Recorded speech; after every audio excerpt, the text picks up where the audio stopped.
Hello and welcome to lesson number 1, Why People Get Angry. My name is Paul Puckridge. It's my pleasure to welcome you to today's lesson.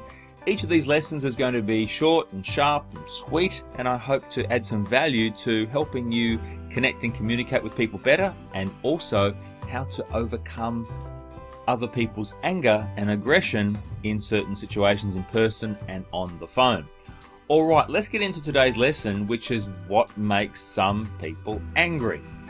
Not in any particular order, let me give you the main reasons at a psychological level why someone is going to become angry. The first is a sense of frustration. A customer or a friend or a family member can get angry because they are frustrated and don't feel that they are receiving a remedy for their frustration. For example, someone's asked you to take the rubbish out and you say that you will and you don't, and they get frustrated. They might say something, and then if you reply back, that increases their frustration, which leads to anger. A fear of loss. If a person feels like their power is being cut off, their home is being repossessed, their water is being cut from their premises, or they're going to lose something in their life, that can lead to anger, fear of loss. Disappointment and feeling hurt. When a person feels disappointed or feels hurt in some way, that can lead to anger. When an individual believes that someone else has unreasonable expectations of them, that can lead to anger. Here's an example. The other day, I called up an organization and wanted to inquire about an account. And the first thing they said was, "What is your account number?" And I said, "Well, I don't know, but I have, I can give you my name and my phone number." And they go, No, we need your account number. And I didn't have it. I didn't have a bill there.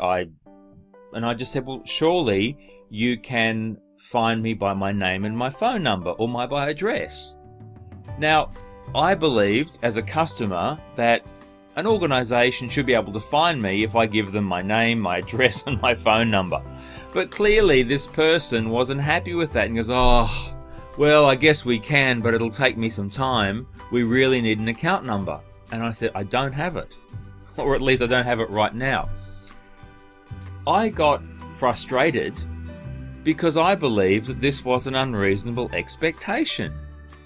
Does that make sense? Now, you might have a different view. That's my view. If I give you my name, my phone number, my date of birth, surely you can find me.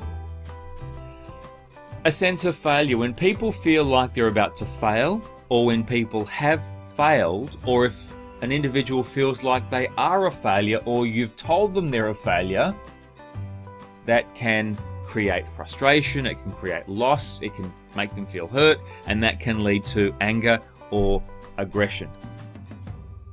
Feeling of betrayal.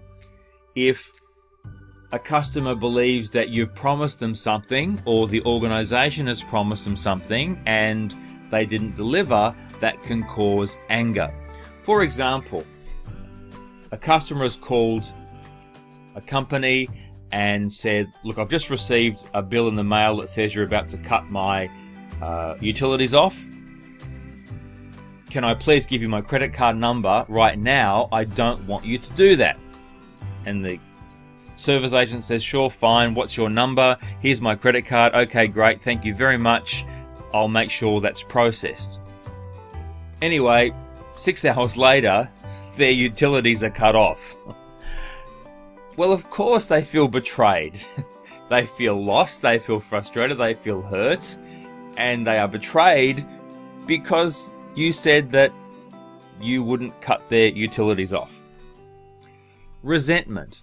Sometimes people can feel a sense of resentment when dealing with someone else, either in their personal or professional life.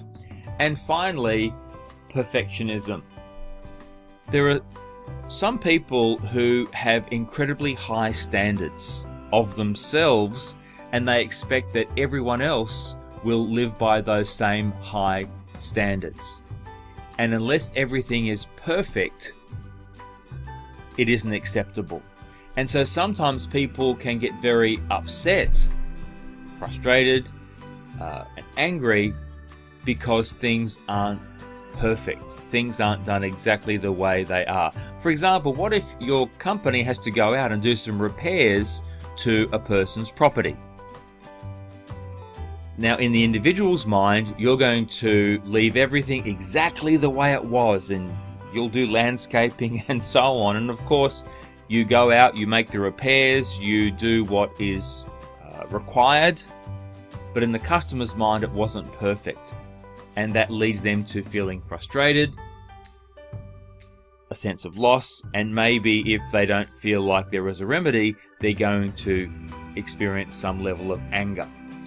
Now, we can look at these things and go, well, that's ridiculous. Well, maybe it is, but we're dealing with people's emotions. What I'd like you to do is look at that list and ask yourself, in the past few weeks, have you had a run-in at home? Or have you had a run-in with a customer or a colleague at work? And if so, if someone's got angry at you or frustrated, what was the reason behind the reason? Why did that person express that emotion? And I think what you'll find is one of these insights will pop up behind that behavior. Almost always does. Hey, thank you so much for listening. And just one thing before we go, as Columbo, the great detective, used to say,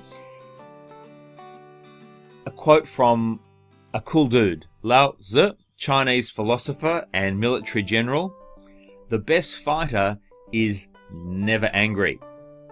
That's a great martial art philosophy, that if you are going to defend yourself and use martial arts, then you must never come from a place of anger. Once anger takes over, then we lose our objectivity. We also allow other people to manage and run our emotions. Every lesson I'll share with you a short quote, an idea, and an insight, which I hope is going to help you improve your ability to manage people who are angry.